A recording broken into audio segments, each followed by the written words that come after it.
ஒரு ஸ்கூலுக்கு போயிருக்கேன். அந்த ஸ்கூல்ல நல்ல ஸ்பீக்கர், அந்த ஸ்டூடெண்ட்ஸ்க்கு எல்லாம் ஸ்பீக்கர்ஸ்க்கான ட்ரைனிங் கொடுக்கறாங்க. பேச்சாளராக வருவதற்கான ட்ரைனிங் என்ன கொடுக்கறீங்கன்னு சொல்லி நான் கேட்டேன். பாடி லாங்குவேஜ், உச்சரிப்பு, இப்படிலாம் கண்டென்ட். நான் சொன்னேன், ஒரு 30 வருஷமா பேச்சாளரா இருக்கிறேன், 25 வருஷமா டீச்சரா இருக்கேன். ஒரு பேருண்மை என்ன தெரியுமா? நல்ல பேச்சாளரா வர்றதுக்கு வெறும் மொழி உச்சரிப்பும் கண்டென்ட்டும் மட்டும் போதாது. அதையும் தாண்டி சில புத்திகள் வேண்டும், சில அறிவு வேண்டும்.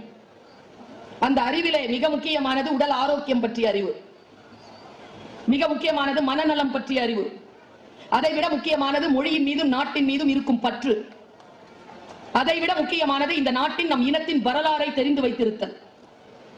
ஒரு ராணுவ அதிகாரி கிட்ட ட்ரைனிங் எடுக்கிறவங்க நல்ல பேச்சாளரா வருவாங்க.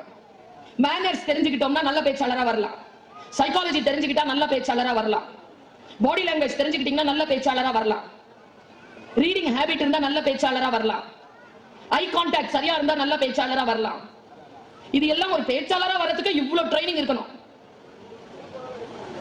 நமக்கு ஆசை நிறைய இருக்கிறது. நான் இங்கே சொல்ல வந்தது என்ன தெரியுமா? ஆசையை அடைய வேண்டும் என்றால் என் நேசத்திற்குரியவர்களே, தகுதிகளை வளர்த்துக் கொள்ளுங்கள். தகுதிகள் வளர வளர உங்களுடைய ஆசையின் பக்கம் உங்களுடைய குறியீடு போய் சேரும். நீங்கள் அந்த இலக்கை அடைய முடியும்.